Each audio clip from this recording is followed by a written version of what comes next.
কোথায় এলাম? বৃন্দাবনে। রাধে রাধে, রাধেশ্যাম রাধেশ্যাম। বৃষভানু রাজনন্দিনী আশ্রয় তত্ত্ব আমার রাধারানী। আশ্রয় না করলে বিষয় পাওয়া যায় না। সেই রাধারানীর কৃপায় আজ আমাদের এই কলিজীবীর একটি মানুষ, আমরা যার মুর্শিদাবাদ বেশি দূর নয়, আমরা সবাই মুর্শিদাবাদে কম বেশি অনেকেই যাই। ওই মুর্শিদাবাদেরই এক ভক্ত যার নাম লালা। এই যে লালা মা, তিনি মস্ত বড় জমিদার ছিলেন। তার ঠাকুরদাদার নাম ছিল গঙ্গা গোবিন্দ সিংহ। এবার একটু কথার মধ্যে মন দিতে হবে, ঠিক আছে? কীর্তন শুধু শোনার জন্য নয়, কিছু সঙ্গে করে নিয়ে যেতে হবে, না হলে কোনোদিন এই অজ্ঞানতার অন্ধকার দূর হবে না। নিতাই গৌর হরি।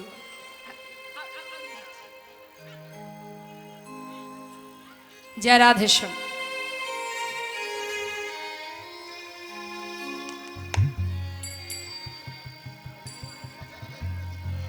জয় রাধে। সকল ভক্তের কাছে নিবেদন, আস্তে আস্তে আপনাদের যদি কিছু দেওয়ার ইচ্ছা থাকে, যত সময় এখানে কীর্তন চলবে সেই সময় নয়, লীলার শেষে সবাই আসবেন। আমি অবশ্যই সবার কাছ থেকে কিঞ্চিত ভিক্ষা অবশ্যই গ্রহণ করব। আর সেই সঙ্গে আমাদের কমিটির ভক্তগণ আপনাদের কাছে যাবে। দেখতে পাচ্ছেন এত বড় হরিবাসর। তাছাড়া ভগবান যিনি বিশ্বব্রহ্মাণ্ডের মালিক, যিনি সৃষ্টি করেছেন এই ব্রহ্মাণ্ডকে, তথাপিও তিনি ভক্ত ভালোবেসে যতটুকু দেন তাতেই খুশি হন। তাই আপনাদের কাছে কমিটির ভক্তরা যাবে, সকলের কাছে গোবিন্দ সেবার জন্য, নিজের জন্য নয়, ভগবানের সেবার জন্য আপনারা দান করবেন।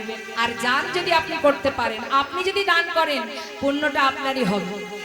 তাই দান থেকে বঞ্চিত হবেন না, যেমন ক্ষমতা যতটুকু সম্ভব, হ্যাঁ, বঞ্চিত না করে কিঞ্চিত দান করবেন।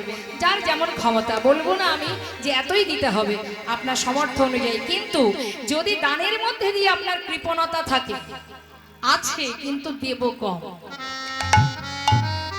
আছে না বাবা? দেখবেন ভগবানের সেবায় দিতে গেলে বড় কষ্ট আমাদের। মানি ব্যাগের মধ্যে হাত ঢোকালে হাত আর বাইরে বেরোয় না, কেন জানেন?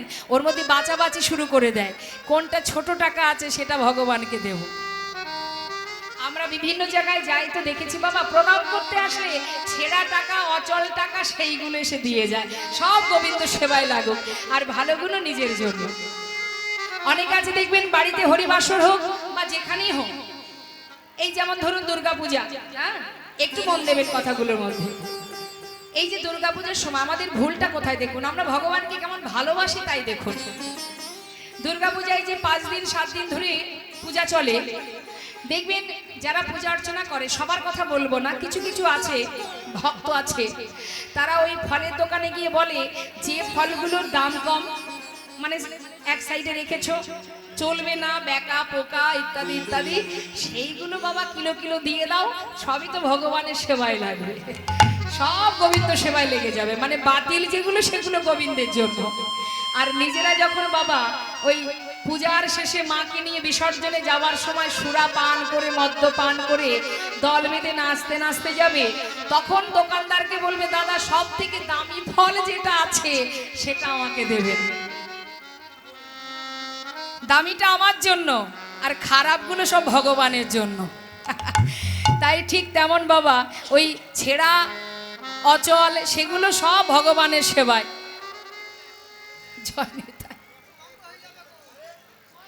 আপনাদের বারবার বলছি এখন আসবেন না, কেউ আসবেন না। নিশ্চয়ই আপনারা দেখতে পাচ্ছেন এখানে লীলা চলছে, লীলার মধ্যে আসা মানেই লীলার বিঘ্ন ঘটা।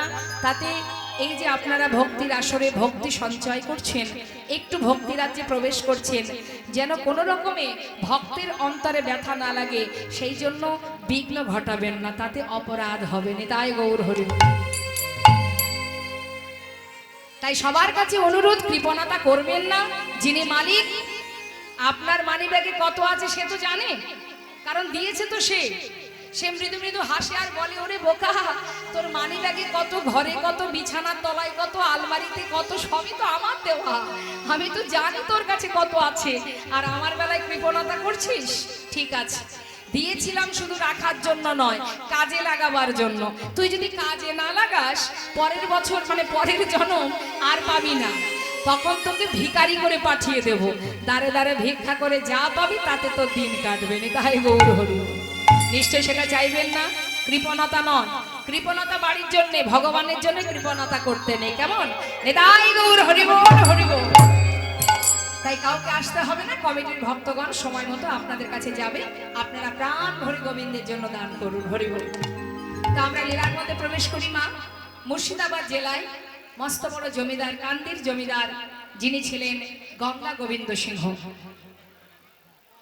এই গঙ্গা গোবিন্দ সিংহ, তার ভাই ছিল রাধা গোবিন্দ সিংহ, সিংহ পরিবার।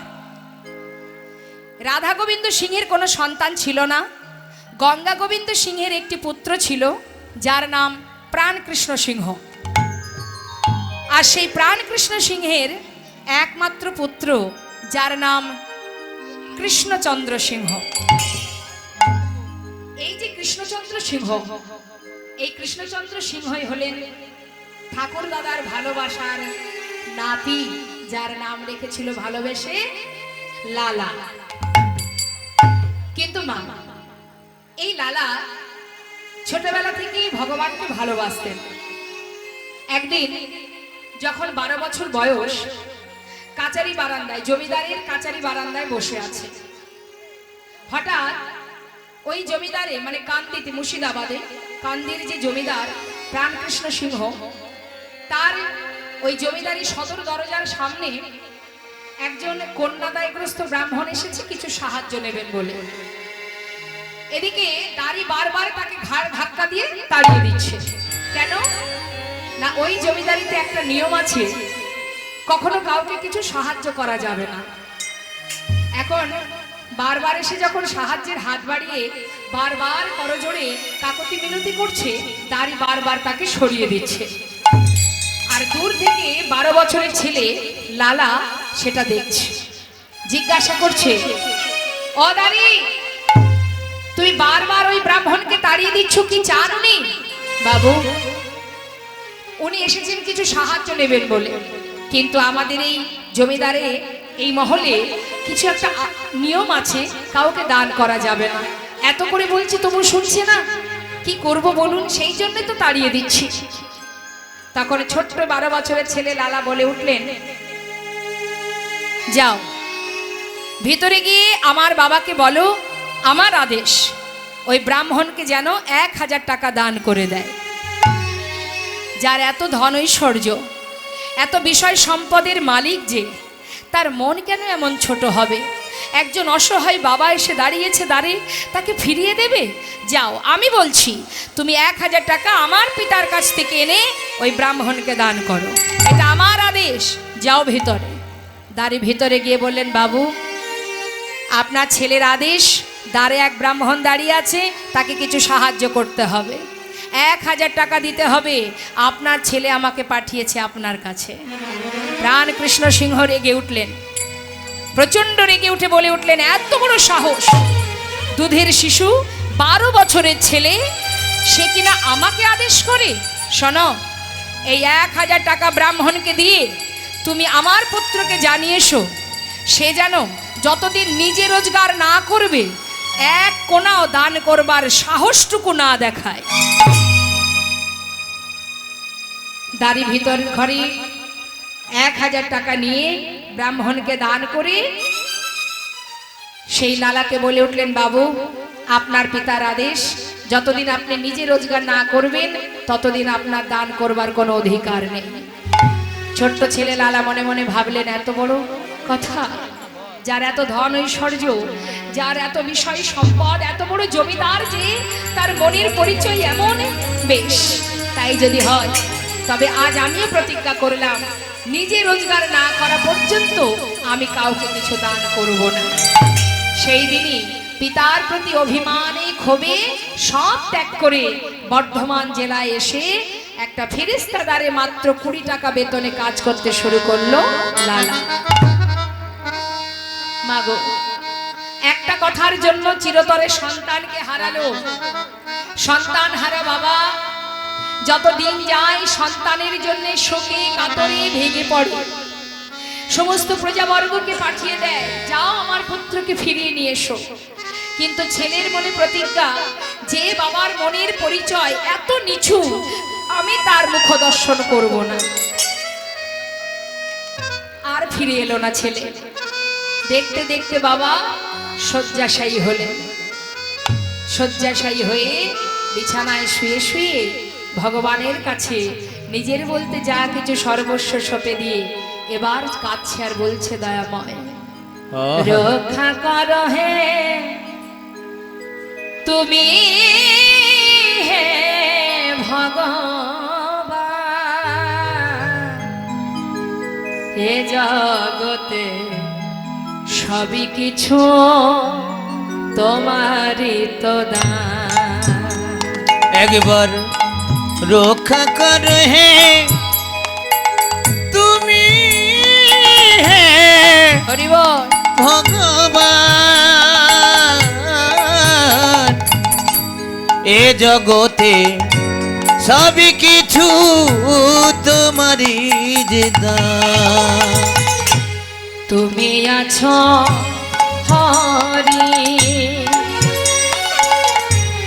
এই বিশ্ব চরাচরে, তুমি আছো হরি এই বিশ্ব চরাচরে, শেষের দিনে হরি ডাকিব তোমারে। তুমি আছো হরি বিশ্ব চরাচরে, শেষের দিনে হরি ডাকি গো তোমারে। রক্ষা করো হে ভগবান,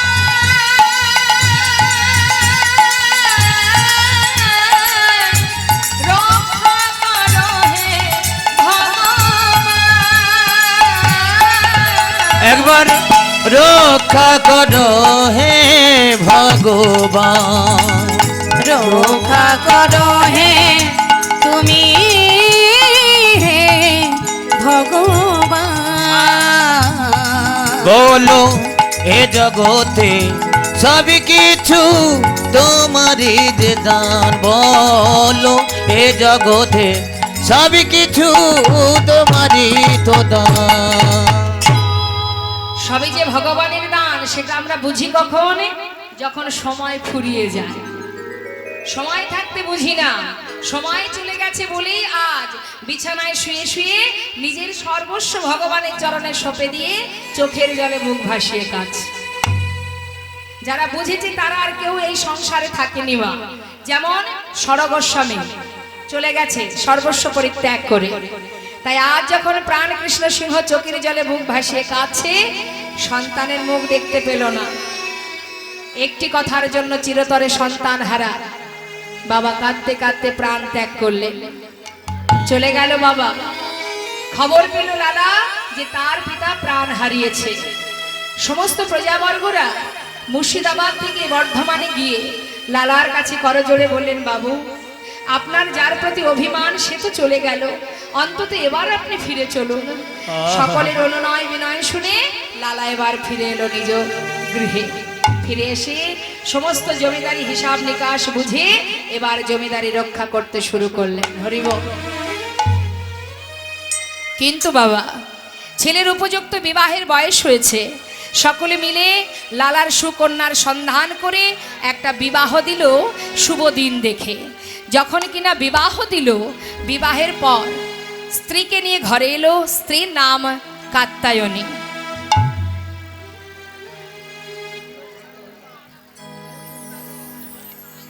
মায়েদের আবার উলুধ্বনি উলুধ্বনি।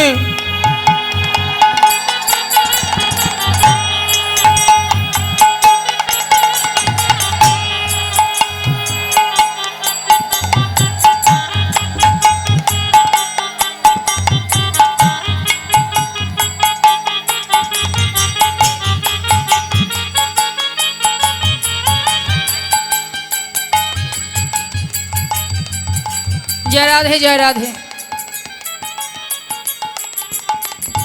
লালার বিবাহের পর কাত্যায়নী তার স্ত্রী সহধর্মিণী, তাকে নিয়ে সংসারে আছে। কিন্তু মা, 1 বছর যেতে না যেতেই একটি পুত্র সন্তান হলো। ছেলের নাম নারায়ণ। একটা পালিতা কন্যা ছিল লালার, যার নাম সুমতি। এই সুখের সংসারটা সুখের, জমিদারি রক্ষা হচ্ছে, সংসার রক্ষা হচ্ছে, মনের আনন্দে দিন যাচ্ছে বাবা।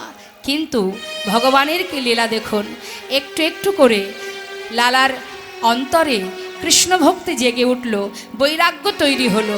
কিভাবে হলো? সংসারের মধ্যে আছে, জমিদারি রক্ষা করছে, ধন ঐশ্বর্য বিষয় সম্পদের মধ্যে ডুবে আছে।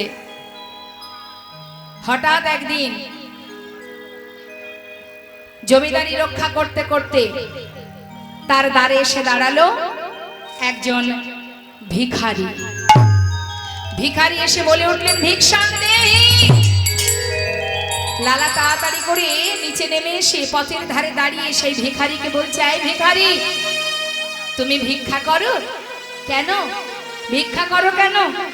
বাবু, আমি কেন ভিক্ষা করি জানো? তাহলে শোনো। বাবু গো, বাবু গো, বাবু গো, বাবু গো, বাবু গো,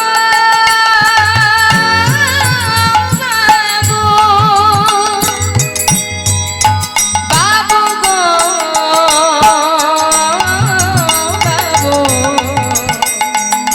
বাবু গো, বাবু,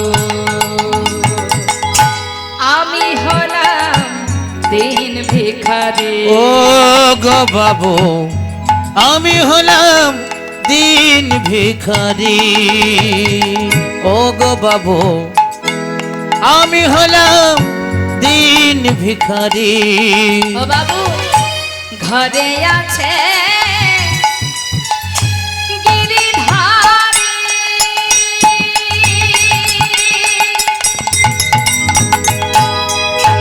ও বাবু, বাবু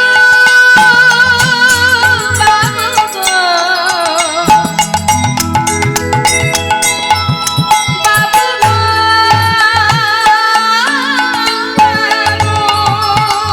বাবু গো, বাবু, বাবু গো,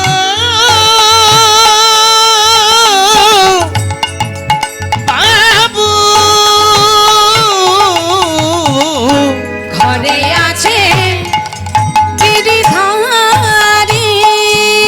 ও বাবু, আমার ঘরে গিরিধারী আছে গো, আর আমি সেই জন্য দাঁড়ে দাঁড়ে ভিক্ষা করি। আমার ঘরে আছে ওই গিরিধারী, তাই আমি দাঁড়ে দাঁড়ে ভিক্ষা করি। তারে সেবা দিয়ে পাই গো প্রসাদ। তারে সেবা দিয়ে পাই গো প্রসাদ। বাবু, এই তো আমার রীতি। আমি হলাম দিন ভিখারি। আমি হলাম দিন ভিখারি। ও গো বাবু, আমি হলাম দিন ভিখারি। ভগবানের সেবা দিয়ে নিজে সেবা করে ভিখারি। আপনারা তো বাড়িতে ভগবানের সেবা দেন, তাই না? কি গো মা, দেন তো? তা ভগবানে কি সেবা দেন?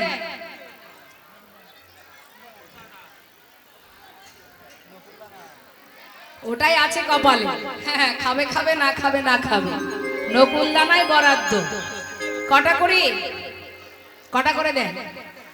নিজের পাতে দুটোর জায়গায় 3টি রসগোল্লা পড়লে একটা তুলে রাখা হয়। ভগবানের পাতে যদি দুটোর জায়গায় 3টে নকুল দানা 4টে পড়ে যায়, কি করেন?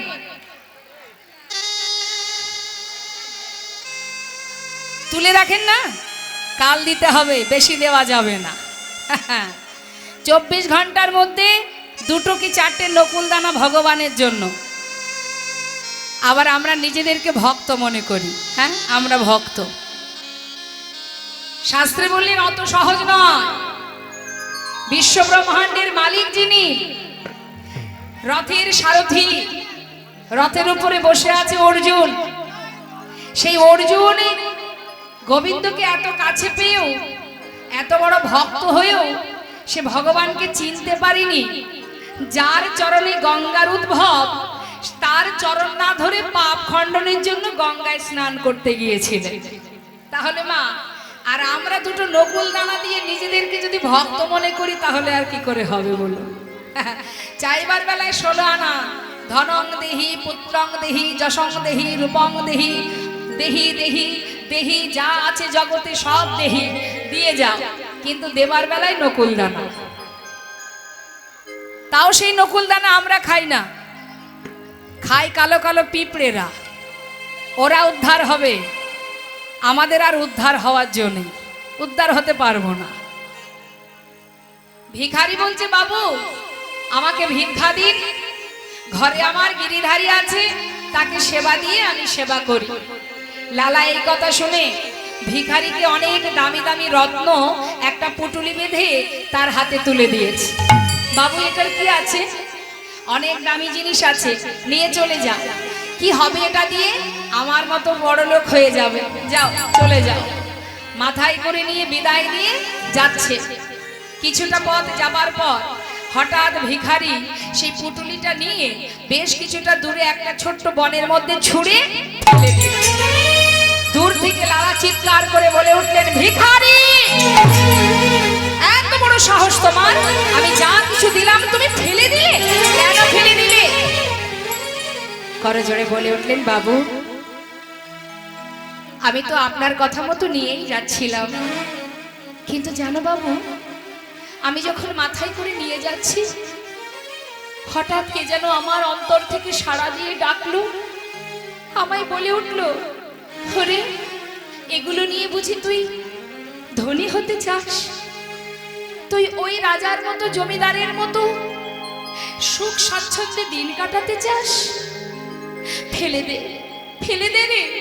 বিষয় সম্পদের মোহে যদি একবার ডুবে যাস, তুই যে গোবিন্দকে হারাবি। ফেলে দে। আমি তো বলিনি কোনোদিন আমার জন্য রাজভোগ এনে দিতে হবে, ক্ষীর সরননি মাখন এনে দিতে হবে। তুই দাঁড়ে দাঁড়ে ভিক্ষা করে যেটাই পাস আমি তো তাতেই সন্তুষ্ট।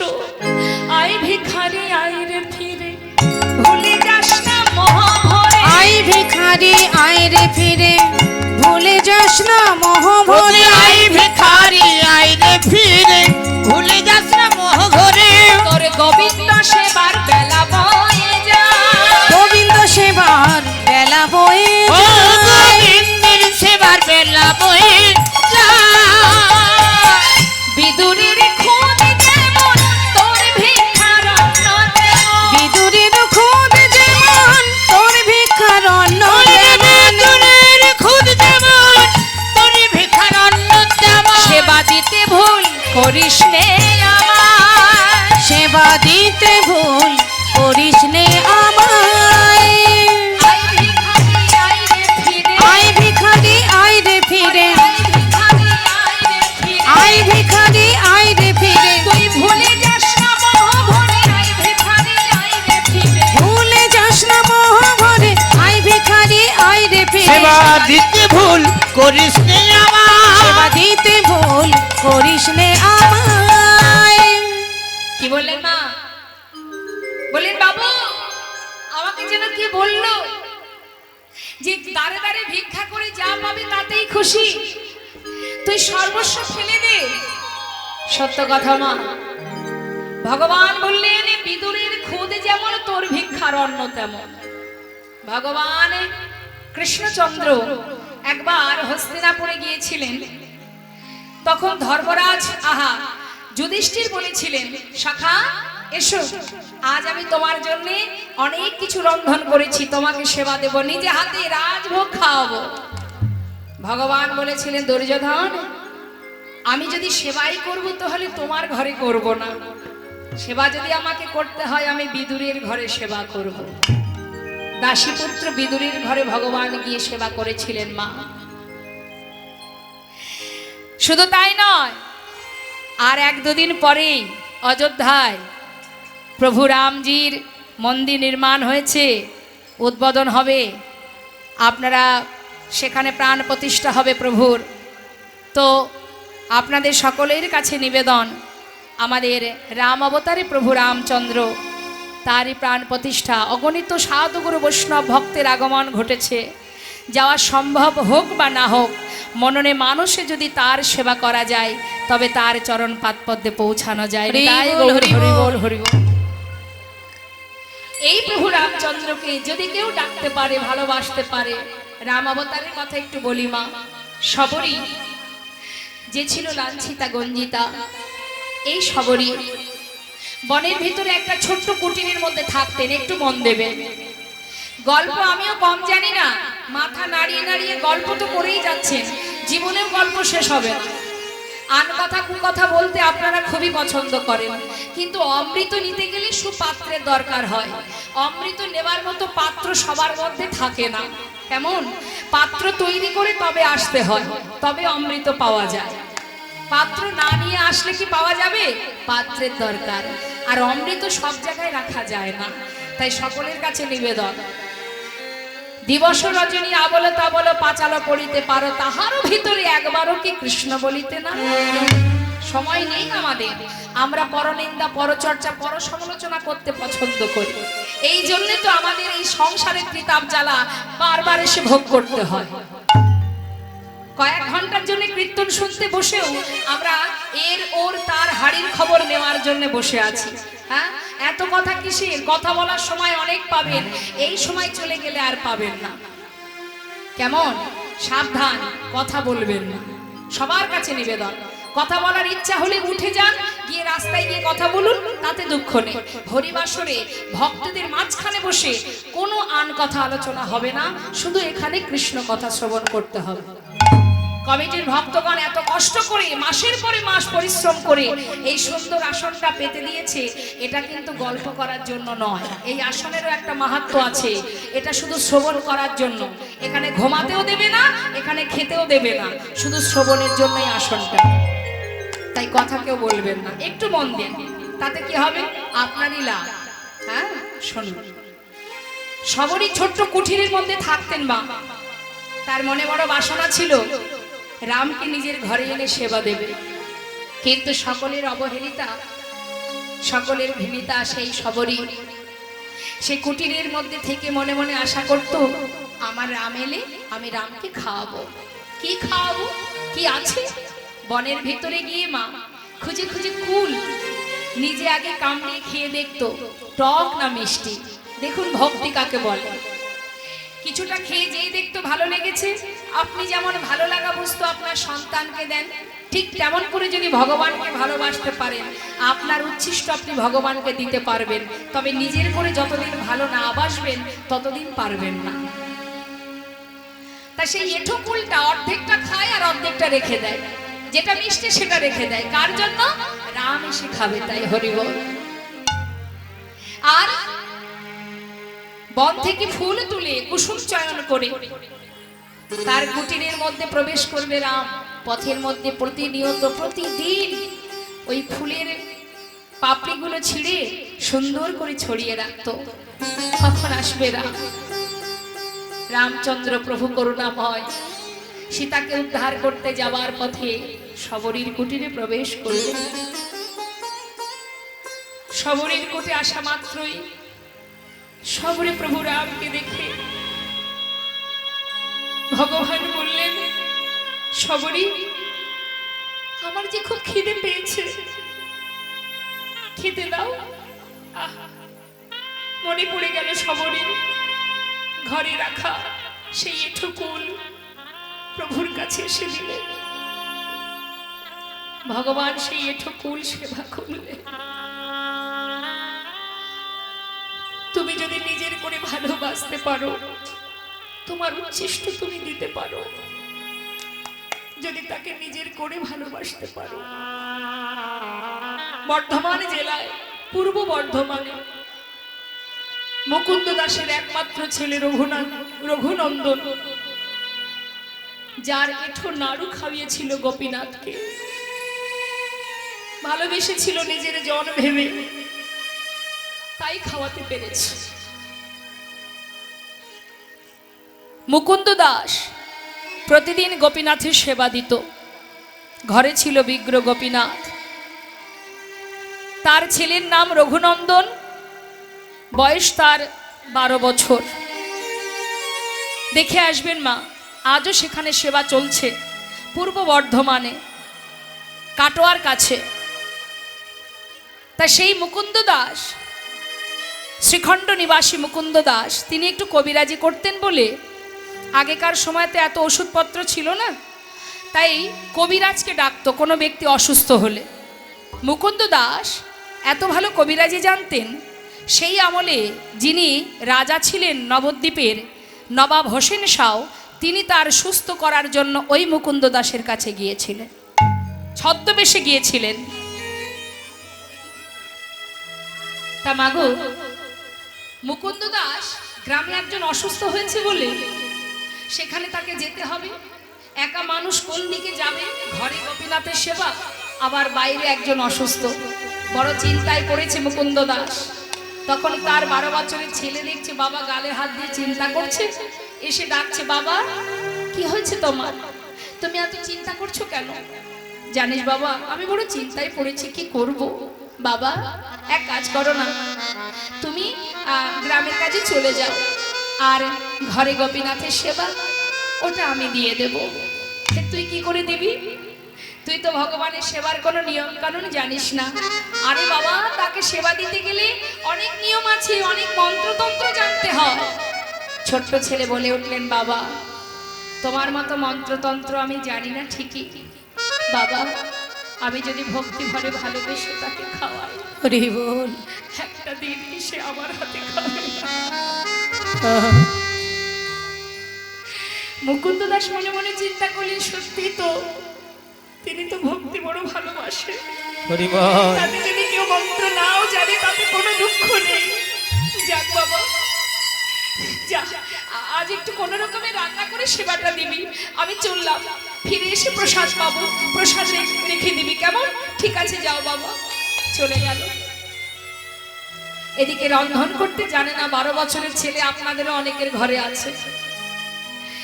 রন্ধনশালায় গিয়ে যা কিছু ব্যঞ্জন আছে সব এক পাত্রে ঢেলে দিয়ে আগুন জ্বালিয়ে বলতে লাগলেন বিড়বিড় করে, ও গোপীনা, গোপীনা জানো আজ বাবা ঘরে নেই, বিশেষ করে একজন অসুস্থ হয়েছে, একটা কাজে গেছে, তা আজকে আমি তোমাকে খাওয়াবো। জানি না কেমন হবে রান্না, যেমনই হোক আজ একটু কষ্ট করে খেয়ে নেবে, কাল বাবা ভালো করে রান্না করে খাওয়াবে। আপন মনে বকছে আর রান্না করছে। মা কত ভালোবাসা, দেখুন কতটা ভালোবাসে। সে জানে এই যেমন আমার বাবার সন্তান, আমিও আমার বাবার সন্তান। হরি বল। এবার রান্না করেছে কোন রকমে, এক পাত্রে ঢেলে নিয়ে এবার ঢুকেছে মন্দিরে। মন্দিরে ঢুকে পাত্রটা রেখে ডাকছে, গোপীনা, ও গোপীনা, শিগগিরই এসো। জানো আজ আমি এসেছি, বাবা ঘরে নেই, একজন অসুস্থ হয়েছে, বাবা তার কাছে গেছে, তুমি তাড়াতাড়ি এসে খেয়ে নাও। জানো আমার কত কষ্ট হয়েছে, আমি তো কখনো রান্না করিনি, আজই প্রথম করলাম তোমার জন্য, আজ একটু কষ্ট করে খেয়ে নিও। এসো গোপীনা, দাঁড়িয়ে থেকো না, তাড়াতাড়ি এসো। আসছে মামা, আমরাও তো সেবা দিই, আসে। বারবার ডাকা সত্ত্বেও যখন আসছে না, পাশে দাঁড়িয়ে দাঁড়িয়ে চিন্তা করছে কি হলো, আসছে না কেন গোপীনা? বাবা ঘরে নেই তাই? হ্যাঁ, চিন্তা করছে। শোনো গোপীনা, তুমি ভালোই ভালোই বলছি চলে এসো, জানো তো আমি যখন না খাই আমার বাবা আমাকে মেরে মেরে খাওয়ায়, তাই তুমি যদি ভালোই ভালোই না আসো, দাঁড়াও।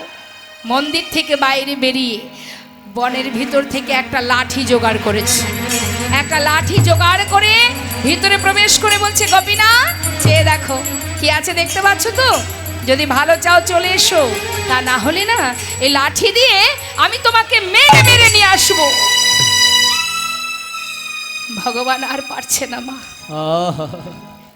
কি করে থাকবে কঠিন হয়ে।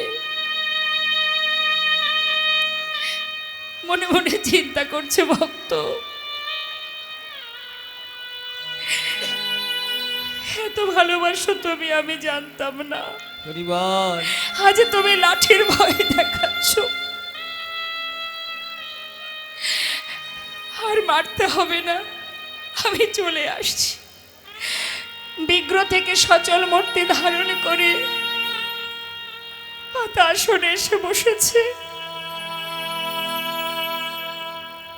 কে করেছে রান্না?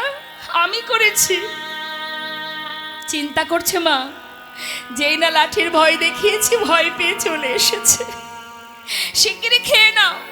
তুমি জানো না আমি কত কষ্ট করে রান্না করেছি, আমার কি কষ্ট হয় না? খেয়ে নাও গোপীনাথ। খাচ্ছে। কেমন হয়েছে গোপীনাথ? ভালো হয়নি তাই না? ভগবান মনে মনে বলছে, ভক্ত তুমি কি করে বুঝবে? তুমি তো আমার জন্য রন্ধন করেছো, সেটা যে কেমন সুস্বাদু সে তো আমি জানি, তুমি বুঝবে কি করে? হরি বল, হরি বল। খুব ভালো হয়েছে, খুব সুস্বাদু। মনে মনে বলছে এতদিন এখানে আছি, কিন্তু এমন ভক্তের রান্না আমি এর আগে কখনো পাইনি। এই যে অমৃত, তুমি বুঝবে না রঘুনন্দন। সেবা করছে, আর রঘুনন্দন কিন্তু পাশে দাঁড়িয়ে আছে মা।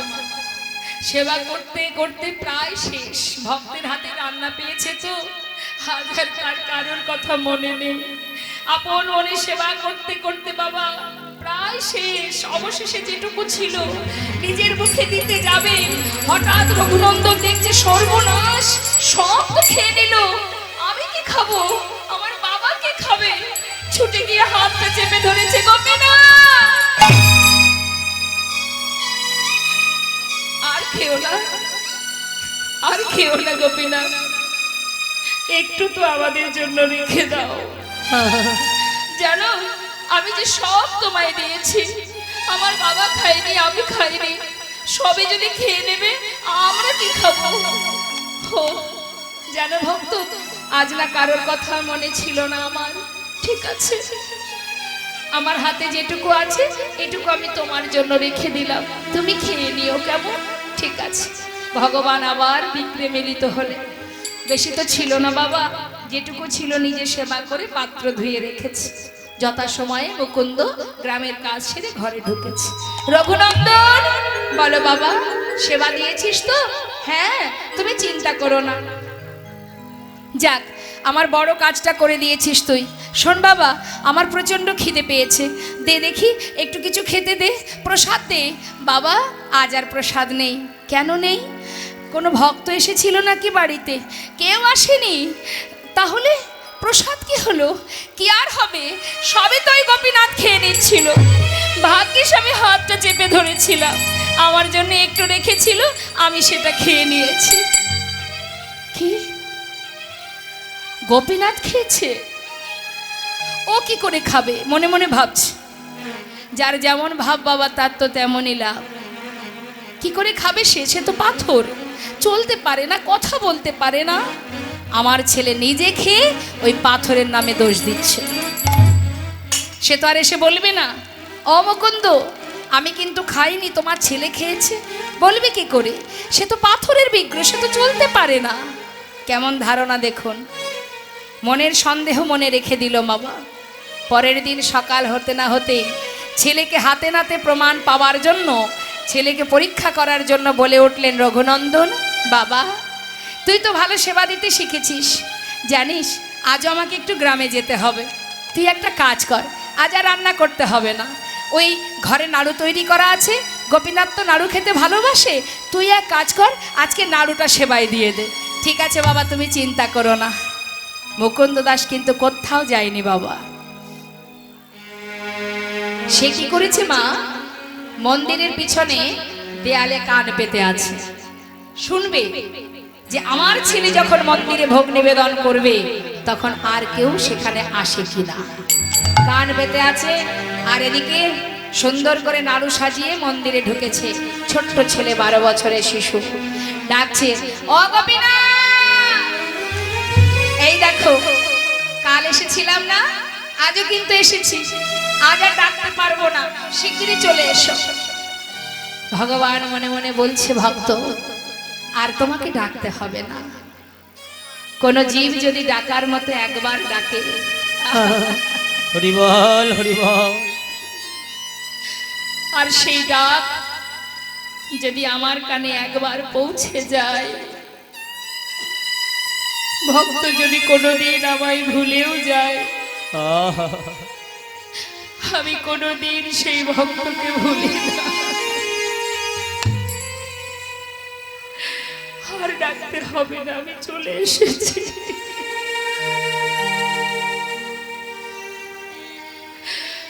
পাতা আসনে এসে বসেছে।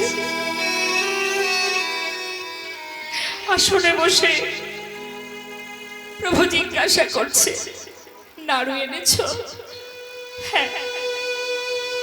বাবা তৈরি করেছি গো। বাবা বলল তুমি নাকি নাড়ু খেতে ভালোবাসো, খেয়ে নাও। ভগবান মনে মনে চিন্তা করছে, বাবাই করুক আর যেই করুক, আমার ভক্তের হাতের ছোঁয়া তো লেগে আছে। ভগবান একটা নাড়ু মুখে দিয়েছে, মা অর্ধেকটা খেয়েছি। পাশে দাঁড়িয়ে রঘুনন্দন চিন্তা করছে, কালকের মতো দাঁড়িয়ে থাকবো আর তুমি একটা একটা করে যদি সব খেয়ে নাও, আজ আর আমি হতে দেব না। আজ তুমিও খাবে, আমিও আমার ভাগেরটা খাবো। এই ভেবে একটা নাড়ু তুলে নিয়েছে, মা তুলে নিয়ে মুখে দিয়েছে। অর্ধেকটা খেয়েছি। অর্ধেকটা খাবার পর যেই না ভালো লেগে গেছে, সঙ্গে সঙ্গে প্রভুর মুখের কাছে ধরেছি, গোপীনাথ খেয়ে দেখো কত সুস্বাদু হয়েছে, আমার বাবা করেছে তোমার জন্য। খেয়ে দেখো। গোবিন্দ নয়নের জলে বুক ভাসিয়ে কাঁদছে ভক্তি দেখে ভক্তের কাছে। মনে মনে বলছে, ভক্ত নিজের বদলে এঁঠো নাড়ু আমাকে খাওয়াতে তোমার দ্বিধা হচ্ছে না। কত ভালোবাসলে এমন করতে পারে ভক্ত। হরি বল হরি বল। ভগবানকে কাঁদতে দেখে রঘুনন্দন মনে মনে চিন্তা করছে যে গোপীনাথ কাঁদছে কেন, এঁঠো নাড়ু দিয়েছি তাই। গোপীনাথ তুমি কাঁদছো, আমি এঁঠো নাড়ু দিয়েছি বলে? জানো তো আমার ভালো লেগেছে বলেই আমি তোমায় দিয়েছি।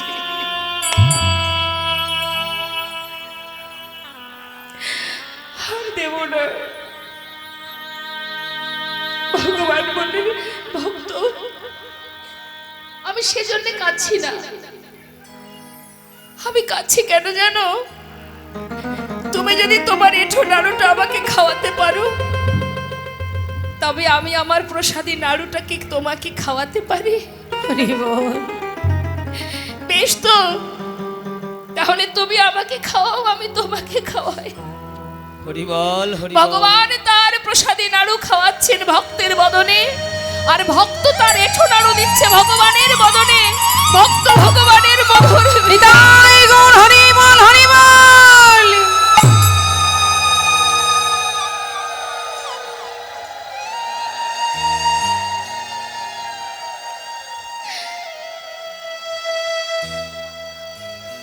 মুকুন্দ দাস মনে মনে চিন্তা করছে, কে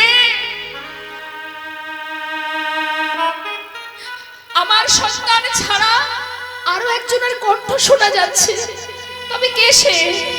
তাড়াতাড়ি করে মুস্তাক হাতে দরজা খুলে দেখছে তার মধ্যেই ভগবান তারই আগে অর্ধ নাড়ু হাতে করে বিগ্রে মিলিত হলেন। মুকুন্দ দাস ছুটে গিয়ে নিজের সন্তানকে বুকের মধ্যে জড়িয়ে ধরে বলে উঠলেন, রঘুনন্দন হরি বল হরি বল। আমি অপরাধ করেছি বাবা, অপরাধ করেছি। আমি যে মহা অপরাধ করেছি, তোকে ভুল বুঝেছি। ওরে আমি তোকে চিনতে পারিনি বাবা। তুই আমার সন্তান হয়ে যার দেখা পেলি, এতদিন তার সেবা দিয়েছি আমি, কিন্তু কোনোদিন দেখা পাইনি। আমার এই দেহ অযোগ্য দেহ, এতদিনের সেবা আমার অযোগ্য বাবা। সন্তানকে জড়িয়ে ধরে নিজের অযোগ্য দেহটাকে যোগ্য করছে।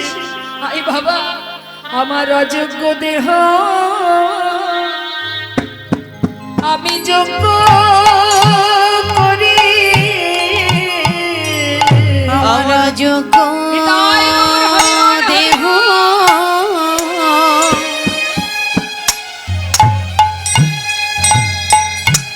আমি যোগ্য করে তোর মতো ভক্ত সন্তানে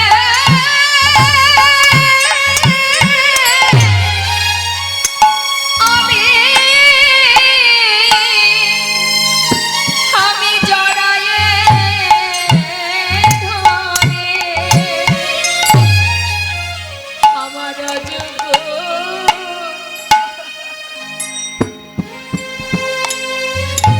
অযোগ্য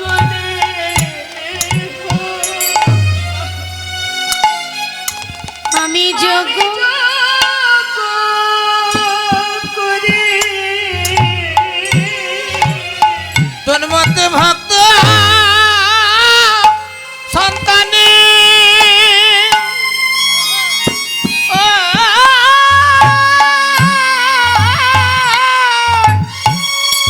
আমি জানাই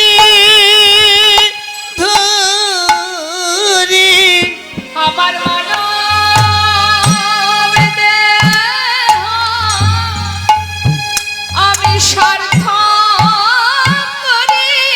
আমার যোগ্য দেহ যোগ্য করে আমার মানব জানা ধন্য করি আমার তাপিত